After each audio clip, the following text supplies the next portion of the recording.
You're listening to Inclusive AF with Jackye Clayton and Katie Van Horn. Welcome to episode 3 of the Inclusive AF podcast. This is Katie Van Horn. And this is Jackye Clayton. Welcome. Whatever day it is. I hope your day is going good and your week is going better. Absolutely. It's Sunday. Whoop, whoop. I don't know when this is actually going to go I was live, but it's Sunday today for us. Yeah.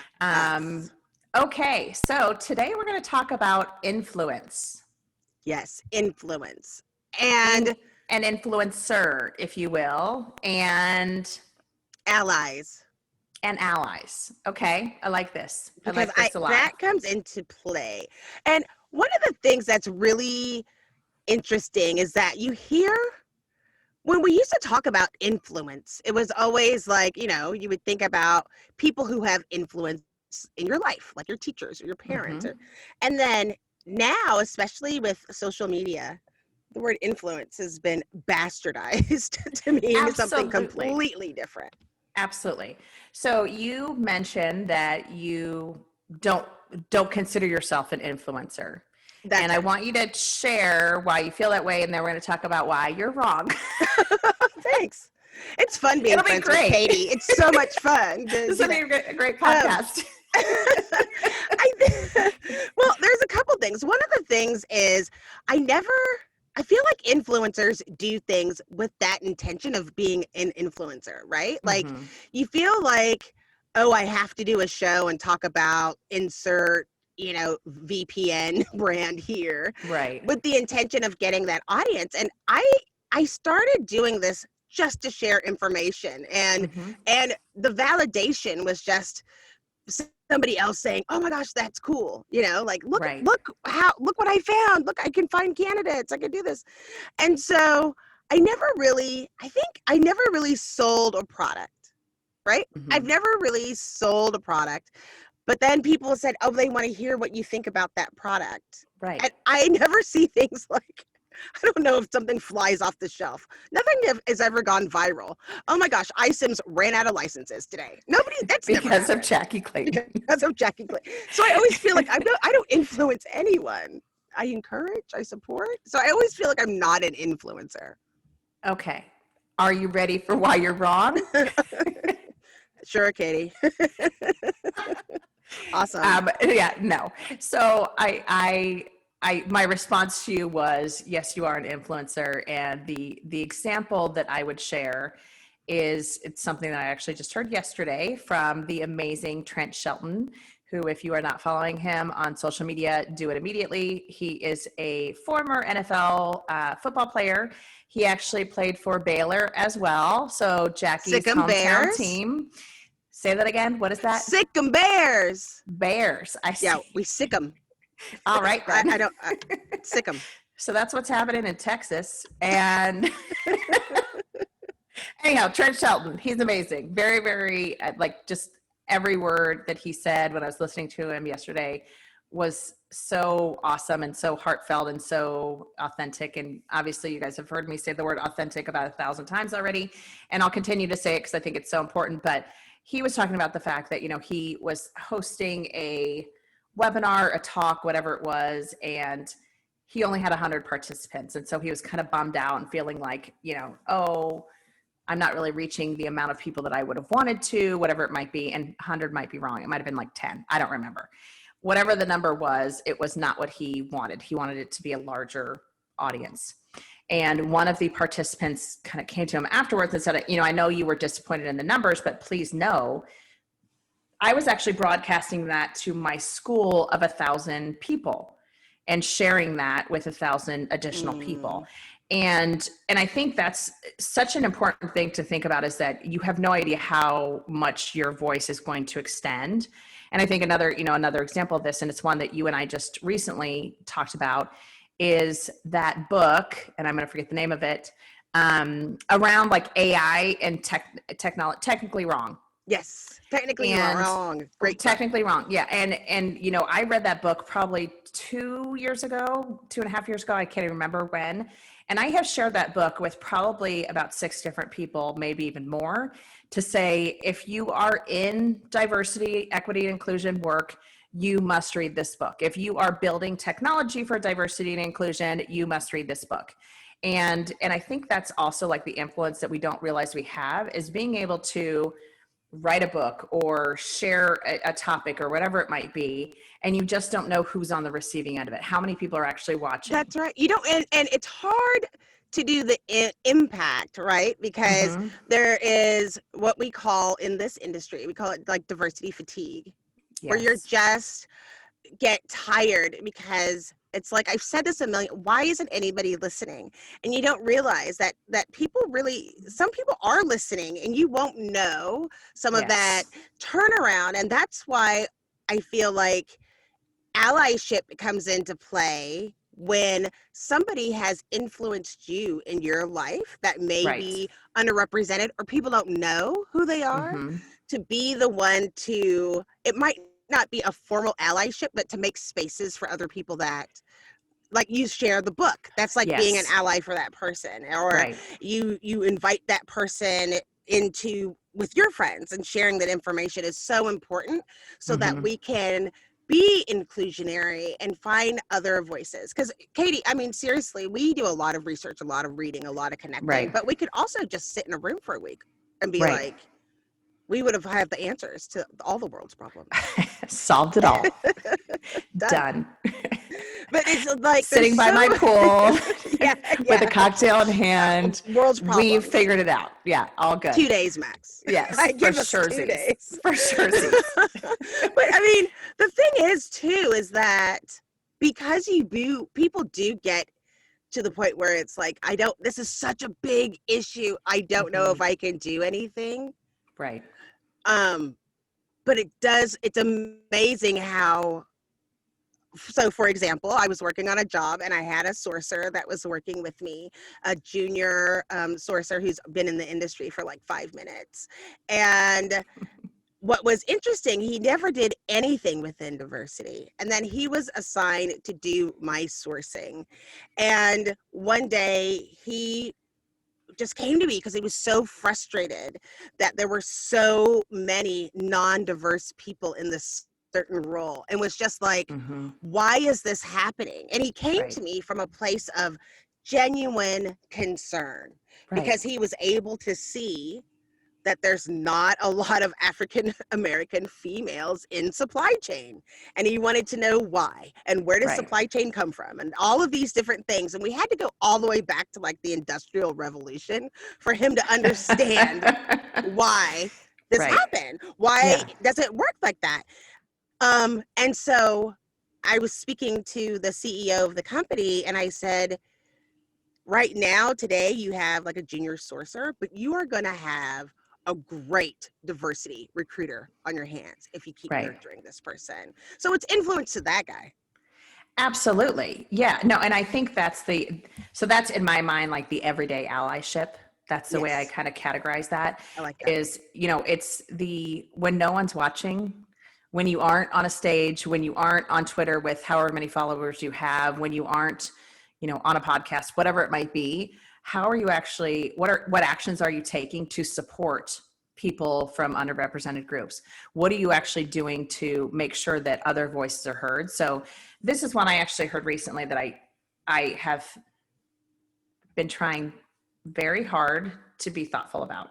Okay. And that is the Amazon review. So, 2-3 months ago, all of us bought every book possible on anti-racism, and we were buying from Black authors, and we were buying from people that we hadn't heard from before, from, different BIPOC. And BIPOC. Tell the people what BIPOC is. Black, Indigenous, people of color. We were doing all of those things that were great. Absolutely financially support them. Yes. But then the second step to that was, now go review, if you enjoyed it, go review them on Amazon so that they can move higher up the SEO ranks for Amazon. And that was something that I was like, oh, shoot. Yeah, I would not have thought of that. And I absolutely need to do it. And not that, you know, not that anyone's listening to my reviews because I'm not an influencer on Amazon. Yes, they are. Yes, but yes, they are. Yeah. And that's the whole point is, you know, that kind of that next step that you need to take. And it's one thing, it's the, you know, the awareness piece and the learning piece that so many of us are going through right now. But it's then what do you do about it? And what are the, you know, this is where our influence matters. And that's, you know, and you've heard me say this before, you know, as a white woman, do I have the lived experience of people that I am, you know, focusing on and trying to support through the work that I do? No, I don't have the lived experience, but I can bring them along with me to say, hey, listen to Jackye, listen to whomever that has this lived experience, and it's great. But it's also the influence I have to get people in front of other folks and to say, maybe it's not me on this one. Maybe it is somebody else that has that lived experience, and that is great. And I think that's something else that, like, from an influence perspective, we talk about, you know, follow someone on social media that doesn't look like you, doesn't have the same beliefs that you do, things like that. And I think that's so important because you start to go, oh, wow, I'd never thought about it that way. Oh, wow, this is something I didn't know. Or, oh, wow, this is a book I want to read or whatever. And as folks are sharing, that just the groundswell builds and you start to have different perspectives and learn different things. And you're not just on Facebook going, oh, wow, that everyone agrees with me on what I said. And so I must know what I'm talking about. No, you want people that are having those opposing views or having that different point of view and different lived experiences to say, have you thought about it this way? Right. So I think that influence of others is so important as well. You know, you brought something up that is, I want to share a story that I think is really interesting. We are always learning and growing, and growing and getting different experiences and sharing different things. And for you and I, you as a white woman and me as a Black woman, there was something really interesting that I didn't realize happened until this past year. The last year or so, or was it 2 years ago? I don't know. We were in New York City, whatever that was, October 2 years ago, maybe. You and me? Was that last year? No. Yes, it was. No, I think it was this year. Pretty sure. Oh. I mean, it feels like 14 years ago. It was like 5 months ago. Okay, sorry. This past year, we were in New York City. What were we doing, Jacqueline? We were at an event. And what were we talking about? We were presenting our diversity, maturity, whatever. I'll get to it, Katie. Okay, it was the diversity. Take your part. Sorry. I can't even I'll just say take it. a sip of water. Sorry. Okay, sorry. So, maturity model, the diversity recruiting maturity model at HireConf to other human resource and recruiting practitioners. But during that time, I was speaking with a CEO of a company, and as well as someone that I would consider an ally, both white men. And they started having a conversation that went from being inclusionary versus being, it's the same thing, like I should be able to say whatever I want. It's my right to say whatever I want.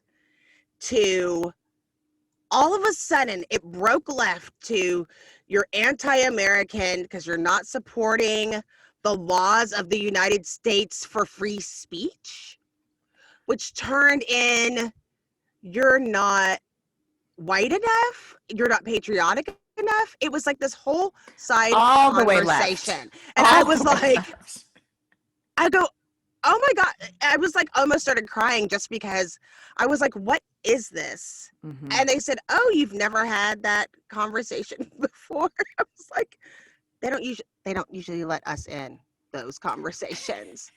I don't want to be in that conversation. This is a totally not Black person conversation. Never in a million years. The way that they were going, I could never, it had to be being white enough meant being American, right?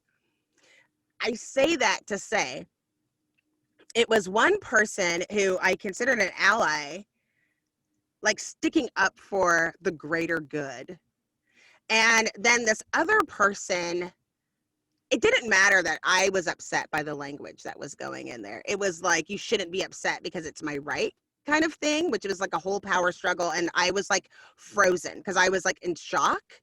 And then it took someone being of a different voice to have that influence on the same gender, same race person for them to understand what they were saying. And the reason I brought that up is because you talk about, as we're talking about influence, there are times when we have to lean on each other or lean on your allies, because there are times when I just don't know if what I'm going to say is going to get through. And maybe it's somebody else. And what I hear a lot in teaching organizations or with peers, they'll say, well, who wants to hear from a middle-aged white guy about diversity? And I always say, all your middle-aged white guy friends want to hear from a middle-aged white guy about diversity. That's where your influence is.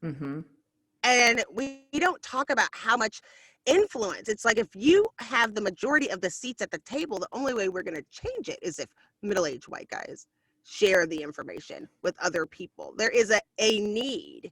Right.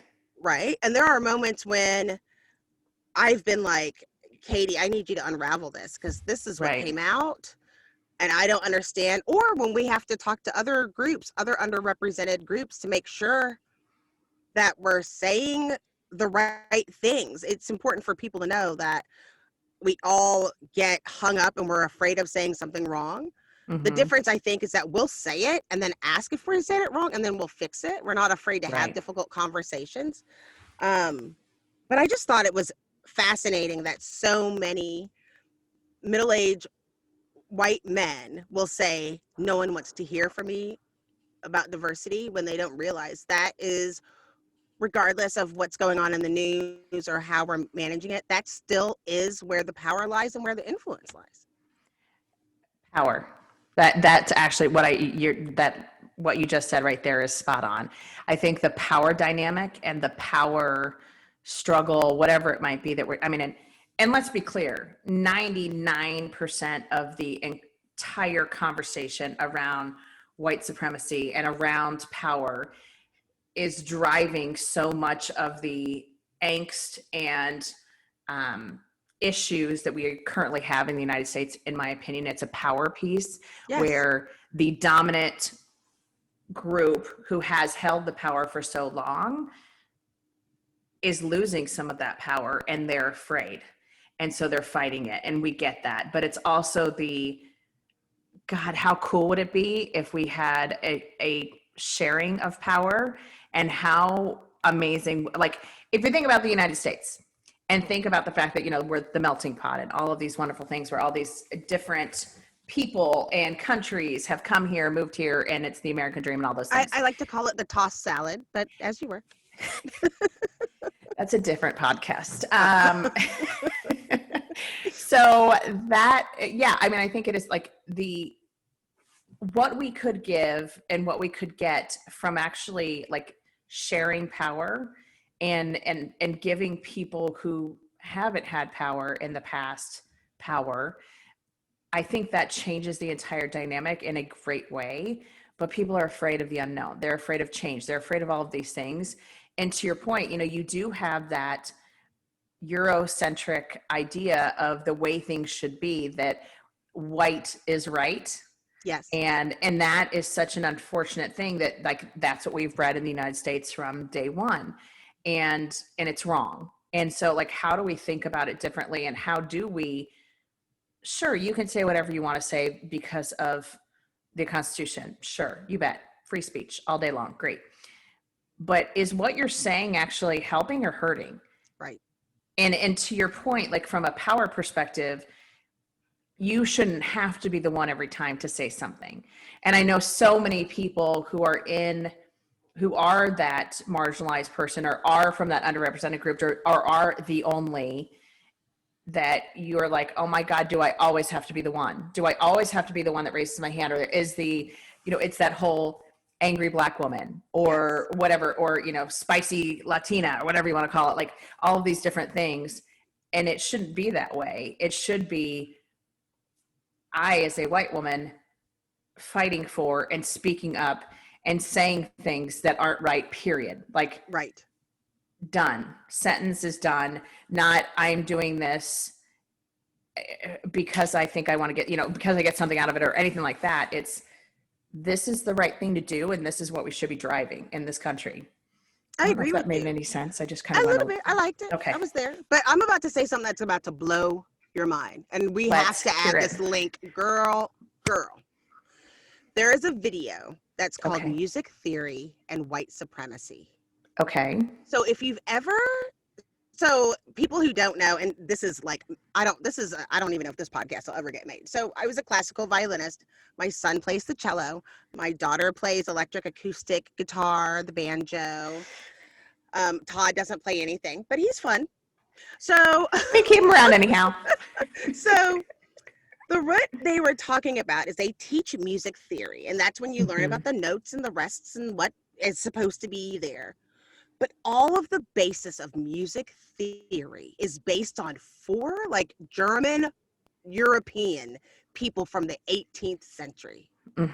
Like, and so they were saying there's no other music considered in music theory, like Indian music, African music, different percussion. None of it has any place, 0, none in music theory, to the point where there have been articles that because you have to have like rhythm and meter and all of these things based on music theory to be a song, that hip hop isn't music based on it. What'd you do? Hello, this is Michael Vandervoort from the Drive Through HR podcast, where we discuss ideas, trends, and activities that impact HR, talent, HR technology in the workplace. Our focus is on expanding knowledge and igniting curiosity as we hear directly from people who are shaping the future of the HR industry. Join us. Hey, this is William Tincup. Listen, we did a series for iSolved called Heroes of HR, where we talk to HR practitioners. And these are just your run-of-the-mill, everyday, slogging it out, 300 employees in Cedar Rapids, HR pros. Mostly it's centered around iSolved and what they do with iSolved, but also they talk a lot about kind of the day-to-day rigor of HR. If you're curious about that, search for Heroes of HR wherever you get your podcasts. Thank you. You hurt yourself. I know you weren't in shock because hip hop wasn't music. That was too much of a response. Olive just scratched me. I'm being attacked by my cat. But actually, yes, I am exclaiming because holy moly. Right. And it started this guy. So then we found out all of this. The person who wrote about this saying this does not include other music was from like 1840. It was like written down. Like, this music theory is 18th century European German music only and should not be considered, something like that, blah, blah, blah. I'll put the link. And it's like, it was written in like 1884 that they should no longer teach music theory like this. And yet they still do. And he was saying, look at how this works. There was an Indian woman teaching Indian music theory. And what it was talking about is what we call it in Indian music theory and what we call it in traditional 18th century European music history, and how you can teach the different styles. And because of the way that we're taught, other types of music are not allowed to exist. So when I listened to it, and it's like 40, it's a long one. So as I'm listening to this, I started thinking about diversity and music. First of all, it's like, think if you were just had a drum, like you were just beating the drum and you had nothing else to add, right? And it's like, it should be a symphony. And I said, gosh, that is the cheesiest thing, but it's the truth of why diversity is so important. All of the different things and pieces that we can add once you learn about different sounds or you learn about different cultures. And I just felt sad for all those people that are stuck, unable to open themselves up to different foods and different cultures and different dances. And that was the other thing. There's another theory that if you can't dance to it, it's not music. It was just like this whole thing. It'll blow your mind. We talked about Baroque in the last episode. I was trying not to bring up Baroque again. That's yeah, nice. Maybe. Is it on my like podcast bingo card? That's kind of amazing. But I just find it fascinating. And it's the influence of white supremacy that has been there for hundreds, thousands of years. Right. When you think about it, it makes you so angry. And this is what everybody in college today, they're learning today. They call That it same music thing. theory, period. And it's Right. not music theory. How fascinating. So we are fortunate here in Phoenix that we have the Musical Instrument Museum. And I forget it's like every country but two are represented or something like that. I mean, they have a bazillion instruments. And so each little vignette, you get to hear a different instrument being played. You wear, a little headset thing. And it is fascinating because, to your point, like if you're thinking about just that 1800s, that framework, or if you're working from that, did you say 1800s or 18th century? It's 18th century. Thank you. Sorry. 18th century. And like thinking about that, like how does that actually limit us? And it goes to like, again, going back to the United States and kind of the diversity thing. And of course she's now playing with the toys. I hear it. So Olive's here, everybody. Hi, Olive. But, by the way, when they don't Yes. teach music that it developed in the United States in music theory, it doesn't count. That includes jazz. That includes some of the country, all of those things. They don't really exist as a form of music. And how, like, that just makes me sad. And it's not I like this certain type of music or that certain type of music, and so to not have that is a bummer. It's more if you're not being taught those things or don't acknowledge That's it as existing, Yes. what are you losing out on? That's right. And they were saying, everybody says music is a universal language. It's not. Right. It is 18th century European, German fact music is that it isn't a universal language. That's a bummer. What was the podcast called, or what was the? I'm going to find it. Okay. But his name, but the, You look it up. I'm going to keep going on one other point. do So, that. the other thing that like this brings me back to is, kind of again, bringing it back to the US, as you think about like the structures and all of the things that we have built in the United States. And this goes back, we can dig in deep on legislature and all of the historical things that we have done to keep marginalized groups marginalized. And, and how do we actually think about that in terms of changing it? And, all of these things that are coming up now where people are talking about defunding the police, when people are talking about changing legislature to actually support or to eliminate legislature that has kept people down. And, the example I think is the most stark that so many people know is, when crack cocaine came out, and cocaine, when people were getting arrested for possessing cocaine versus crack cocaine, Mhm. how that dynamic worked from what they got sentenced and or the sentences that they received. And of course, cocaine was known as a white man's drug. Mhm. And, you had all of Wall Street basically doing cocaine. And then crack cocaine was considered Wait, did you just say all of Wall Street? Like, is that fair, really? I'm sorry. Was I stereotyping or Well, it making a is inclusive, generalization? I guess. All of them. Not inclusive. I was being inclusive of all of Wall Street. Okay. No. Fair. I understand. No, I I understand. should not have said that. That's No, not I was like, appropriate. wait, But all? That's a lot. every last one of them. No. So you had so many people using cocaine, but predominantly white male. And you had crack cocaine, which was predominantly Black and brown people. Yeah. And the sentences for crack cocaine were so much worse and were so much tougher. And that was like, again and again, we created legislation to make that true.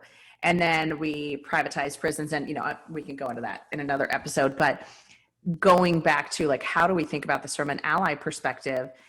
And how do we think about this from an influencer perspective? It's talking about those things and making people aware. And like, I think a lot of times, so you and I have talked about the movie 13th, and even just watching that. And I've now like told every single person, like, if you have not seen that movie, you need to go watch it immediately. Yes. Because of the fact that I don't think it's not a partisan issue. You see folks from both sides of the aisle, making this true. And in 13th, I think was just a really great way to kind of create awareness and open people's eyes. Oh, it was a smack in the face. Yeah. Like, this isn't just hey, No, everyone's equal. Everyone has equal footing. We're all coming from the same place. And if you don't acknowledge or don't want to acknowledge that white privilege exists, that movie absolutely is, to your point, it's a slap in the face of, yeah, actually this is a thing. And yes, actually, historically, we've done a really great job of keeping marginalized people marginalized. And that's not something to be proud of. No, it's not. And so I found it. It's Adam Neely, and talk about influence. He's got 1.15 million subscribers. And the episode is called Music Theory and White Supremacy.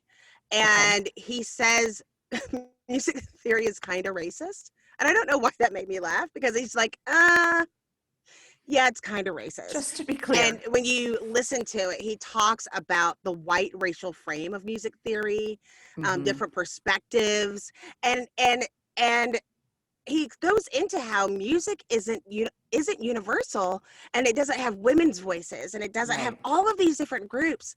And I just, on the one side, it can be overwhelming to think how far we've come so far, but we have so much to go. Yes. But on the other one, it's so exciting as a person who's in this work to think of another way of connecting people. Yeah. Because Absolutely. I think that, and also an example of him using his influence. Mm-hmm. Because he's not a politician. He doesn't talk about those types of things. He's a former jazz musician, and he's totally into music theory. That's what he talks about. And so for him to bring people on, and he brought people from diverse backgrounds to come and have it and talk, and called people out straight. Right. And that's the other part. Sometimes you just have to. Right. Absolutely. There's no ifs, ands, or buts. I think that is so, I mean, we've come to a place in time that I think people are afraid to call others out because they don't know what the reaction will be. And because we are in this place, and I will say it is politically, and I will say there's at least one person that's heavily influenced the way that people are interacting with each other differently than they were maybe, 4 years ago. That the unfortunate piece is that it's become so uncivilized, and there's no having a conversation about like, okay, how should we handle this? Or, wow, I didn't know that. Thank you for telling me, versus no, F you, you're wrong. Right. And I think that's the reaction that so many people are taking, and that's not okay. I do want to switch gears for just a moment. Okay. And I want to talk about just the fact that when we talk about, a lot of the things we talk about are awareness. A lot of the things we talk about are sharing. And once you know, you can't, like, once you see it, you can't unsee it. Once you're aware, you can't not be aware.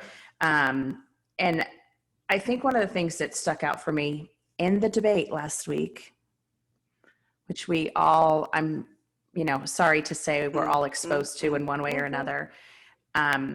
I don't even want to get into the specifics of like what was said unless you want to go there. But for me, I think the piece that was, SNL just did a skit, of course, last night about it, and they're making fun of it. But there was also this, actually, no, you can't even like make a parody of the complete chaotic situation that occurred last week. And like, what a disservice to every human in the United States, and what an embarrassment to it is every hideous. person. Like, just absolutely vile and disgusting. And here's the thing, I'm going to say this, and I think most of you know my political stance on things, but both sides interrupted each other. Both sides didn't act respectfully. The moderator didn't act respectfully at times. And like, I'm going to say the word shit show. And, and it's also if we aren't calling each other out on the situation that occurred on Tuesday, meaning if you have friends that have beliefs about who they're going to vote for, have beliefs about where the U.S. is going, that was such a stark example to go, if nothing else, please look at this. Yeah. And please understand what occurred. And there's no more sugarcoating. There's no more, oh, well, that's not what they meant. That's not what he meant. That's not, all of these things. No, you in your face were told what people's beliefs were. Right. Pure and simple. Yeah. And as an ally, as someone that is, focused on this work, I've now had multiple conversations with people that feel differently than I do from a political perspective. And yes, listening to their side, listening to their response, I think is totally what we all should be doing, is listening to each other. But at some point, it's also as an ally, if I'm not saying you're wrong and this is not okay and this cannot continue, then I'm not actually an ally. I'm not actually doing the work that I need That's to do. the scariest part. Mm-hmm. That came out of it, where you just felt. The other thing that we both talk about in this space is of creating safe spaces. Mm-hmm. And you just don't feel safe. No. Like in general. Right. Now, granted, it was only a matter of time. We were like, oh yeah, there's Joe. Like he was vice president for 8 years. There was a meme that was very funny, and Obama over his head, it says, when they go low, we go high. And then it says, I told him to shut up. And it just was like, oh, yeah. But when you're looking at the situation where it's like, it's beyond not listening, you're being argumentative, you're making things up, you're not paying attention.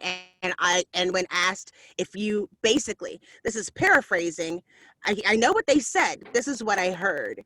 Are Right. you willing to stand up for people that are being marginalized? And his answer was no. Right. Are you willing to that's it. say today Yeah. that you will stand with folks that are marginalized? Right. No. No. And I think there was one, and I have it somewhere on my phone, and it's basically like a meme or hey, this is the interpretation of, and it was about cookies. And, and it was the whole question that was asked around, will you renounce these people? So this is from @BrewingAle on Twitter. Do you hate cookies? Sure. Then say I hate cookies. I'm prepared to, but the vegetables are also very hateful. Say I hate cookies, like chocolate chip, oatmeal, chocolate chip. Sure, cookies or something, get the milk, but the carrots. And that's like the perfect analogy for it, because it was like, I'm sorry, what? What is happening? What is happening that you literally can't say? Like, that was a complete softball. Right. Absolutely. But I also, like, what I said to my friends is that he can't say that, because he will lose a large group of voters that have said, yeah, he is a racist and we like it. And that's that's what's so scary about that. And why it's going to be very important that everybody does understand that you do have a circle of influence. You have a circle of influence, whether you think you're being heard or not. People do watch and they do pay attention, regardless of how the outcome is. Right. People are going to be very skeptical and hesitant on how we move forward past the next election, regardless. And so we're not talking about holding one over the other, but you have to talk about things that are unfair and unjust. Right. And it's going to be, potentially a very difficult day for various groups that are going to need a hug and someone to speak for them if they feel alone. And I think that's what happens when it's the most difficult moments, is having somebody who can listen to you and feel like they have a supportive friend, and being an ally for regardless. Right. And I think I'm going to go there if you're ready. Yeah, you can go there. So, I know that something occurred a few months ago. Actually, has it been a few months? It's been a few weeks, whatever it's been. Don't ask me. I was At your trying to go to home. October and I couldn't remember when that was. So at your home, in Texas, in Waco, Texas, your neighbor put up a flag. Yes, a Confederate And flag. a Confederate flag. And, you know, you went live on Facebook to share your thoughts. And I'm not going to tell the story. I would love for you to tell the story, Sure. but if you're comfortable, and if you're not, then we'll get you a box of Kleenex. Yes, thank you. No, I'm good. I think I'm good. Because that is I did a lot of stuff came out of that. Mhm. So what happened is, part of it is Todd had just built me a standing desk outside. And so what was going on was my neighbor put up a Confederate flag, but it wasn't a flag. It was like a wooden permanent piece of art or something. We'll call it that. And they had been building art. I couldn't see anything. Like, it all faced in towards the house, except for right eye line, straight line was this Confederate flag. Now, I was very triggered, like scared, shaking. Like, there is some trauma that's happened in my life that I may not share that part, but there is some trauma that affected me in my life, and I just wanted it down. And so Todd, my husband Todd, went over there to have the conversation with them. And so people were asking me, because I was so shocked. Like, I just didn't know what to do. And I had posted it on Facebook. So a lot of people were engaged in this conversation in Facebook. Mhm. And Todd came back, and they weren't going to take the flag down. I was about to move. Like, I was about to go get in a hotel. I needed to leave. I felt unsafe. I felt unsafe Mhm. for my kids. They, used to like have friends outside and be outside in their backyard, which our backyards faced each other. And I was scared, literally scared to death. And so I went on Facebook Live, honestly and truly, only so I wouldn't have to tell the story to my 25 closest friends that were going to ask me about it. Right. And I haven't even checked. I think at one point it was like at I don't know, 3,000 views. I'm sure there was a lot. People shared it with their classes and their friends and their families. Waco's not that big of a place. I was getting stopped at the grocery store that they saw it. It changed people's minds, that they understood about like not seeing color. And the end of it, what I was trying to impart to people is that it's not about just the flag. It's about, Mhm. I'm a human and this hurts me. Right. And you should, if you care about me as a person, you would take it down just because it hurt me, not because it's your pride. It's because it hurts me. Right. And that's how I address those issues. My husband did not go down over there. And I asked him specifically, I don't want them to take the flag down. I want them to know that it hurts my feelings and see if Right. it takes it down, because that's how we know where somebody stands. Right? Absolutely. And I'm going to point out one piece, because I think this is important for the audience to know. Todd is white. I thought everybody knew. You're right. My husband's white. Yes. And I point that out just because the fact that, again, this is kind of that allyship in action. And, as the husband of a Black woman, I know you guys have faced different challenges throughout your relationship because of that fact. But this is a great example of, had you gone over there, and I know that you were extremely emotional about it because it was trauma. You were experiencing trauma, and it was live in your face, across the yard. And to have Todd go have that conversation versus you having to have it, I know it was important to you, and it did matter to you, because it wasn't you going and having to take care of it, because you have that conversation on the daily of, flag or no flag, there's something that you're having to. Oh, sure. And he was there for hours, P.S. He was there for hours. And I was already terrified for my life, and I didn't know if he was going to be hurt or killed or insulted. I didn't know what was going to happen. We were, like, pass a cup of sugar over the fence. type of neighbors. Right. Not on my Christmas card list, but I would definitely give them some eggs, if they needed to Right. borrow some eggs. Right. And we've had a beer together or whatever. And so there's always that piece where I hoped that they weren't completely racist, but I didn't know. Right. I didn't know, but I needed that to be gone. Right. And it was an act of terror. Yeah. Fully. And there is that, you don't know what's behind it. Is it just you're ignorant and don't know that this is not okay? Or, and I can't even give that excuse because it's the 21st century. And if you don't know that the Confederate flag is not okay, then that's a whole nother thing. This podcast isn't going to help you. Yeah, I don't have time for that, like right now. But I think that was the other piece too, is that like you said, Todd's over there. I have no idea what's happening. Is he hurt? Like, did they go, screw this and, physically assault him? Who knows? Right. And if he's gone hours and hours, you're like, oh, wow, this could be very, very bad. And just to let everybody know, in case they're wondering, they did take it down. Mm-hmm. Hours later, they did take it down. Yeah. And again, like I said, we didn't ask them to take it down. We let them know that it hurt and it would be a preference. Like, we understand everybody's individual, because you can't go in somebody's yard and say, take that down. It's like it's well within their right.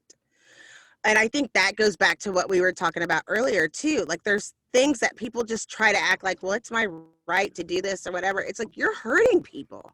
Right. Absolutely. And if you know you're hurting people, then why would you do that if you knew you were hurting people for your own freedom? What? Just give me a break.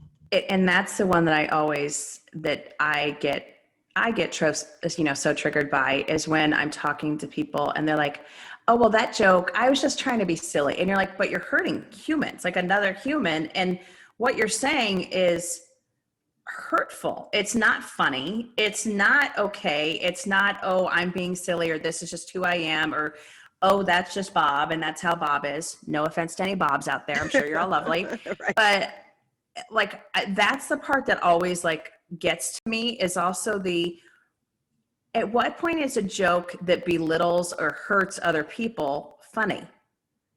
And, I know we have, comedians that's what they thrive on. And I never find them funny, because it is like why is this okay? And why is hurting someone what you look at as funny? Right. I always say, how did you see this going? Right. Exactly. So anyhow, like, thank you. First of all, thank you for sharing. I appreciate you being vulnerable and sharing that story, because I think it's important for people to know that in 2020, this is still happening. Happens. This really happens. And I think so many folks go, oh, that doesn't happen to me, or that doesn't happen in my city, or that does. And yes, it is. It's happening everywhere. And that's the part I think that is so scary, is that it's the people are letting their racism show because they think it's okay right now. And no, it's not. And there is a piece of like, oh, I'd rather know that they are than not. But there's also go crawl back in your hole. Yeah. And go away, because it's not okay. And this is not acceptable. But what is one last thing that you would like to talk about, or one last thing that you would like to share, or something that you share within this podcast that you think is critical in regards to allyship or allies? And I think, well, one of it is that if you are an ally, the difference between being an ally and just a friend, a protective friend, is that you're going to research, you're going to do your part to find these things and educate yourself. Right. It's not like some relationship. Let's say I'm your ally, so tell me everything about what it's like to be Black. Tell me what it's like. It's not like that. That you have to do your work, but also you're willing to step up for that person, even when it's not fun and not okay. Right.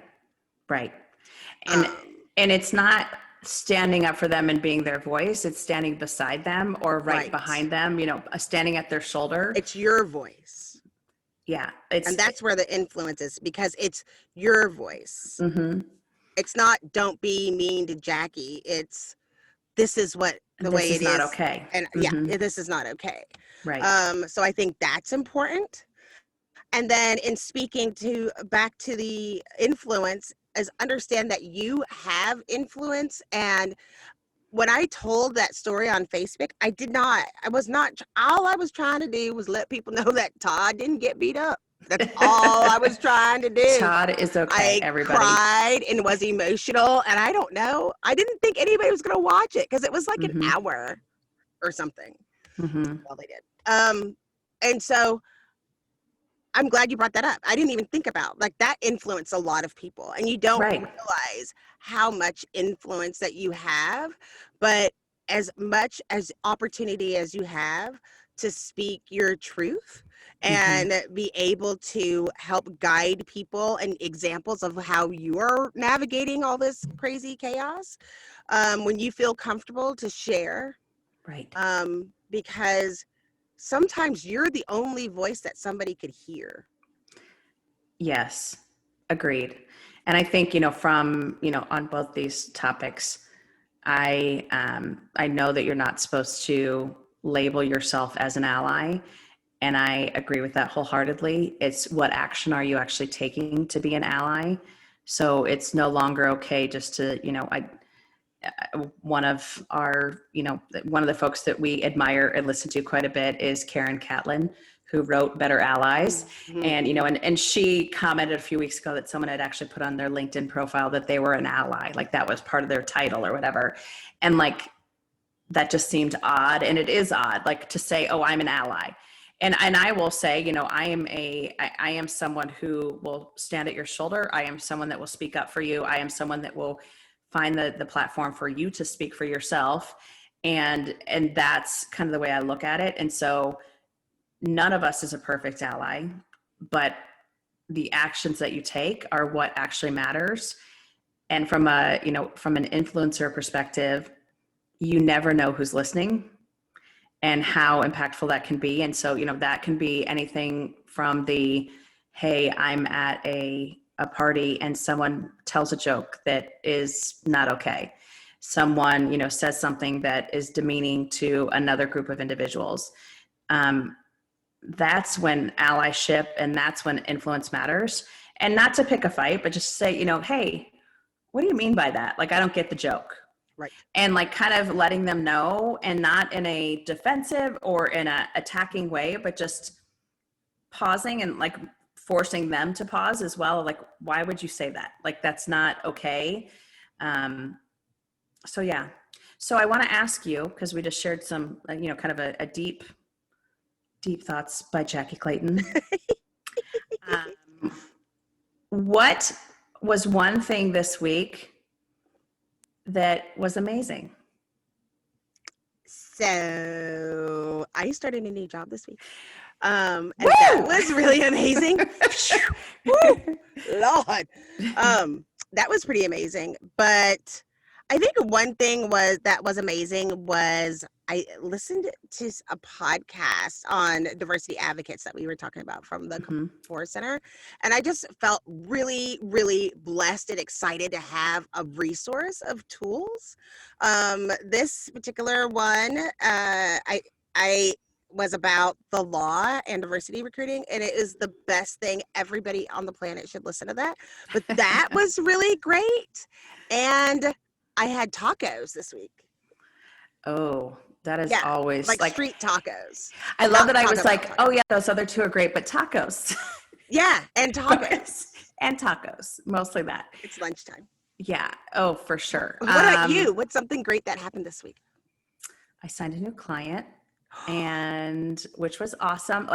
So the nonprofit space has definitely opened up their eyes to how important this is. And you would think nonprofits of all groups would be more socially aware, but it's we do all this stuff for everyone else, but we haven't thought about it for ourselves. Yeah. And so signed a new client, which is awesome.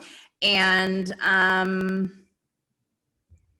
don't know if well, I guess I can't share this. Found out that one of my nephews is having another baby. So yeah. Aw, you so have his like wife- 13. You're like, I don't know if I could say this. Out of the 20 million nephews? I have 17, soon to be 18. So yeah, that is kind of cool too. So, and another one of them just learned how to roll over. So yeah, we got babies galore. I have nieces and nephews that are, newborn to 30-ish. So Love that. yeah. I love it. See, I'm glad. We should probably do Yes. this on every podcast to share what's good because we talk about some deep stuff. Right.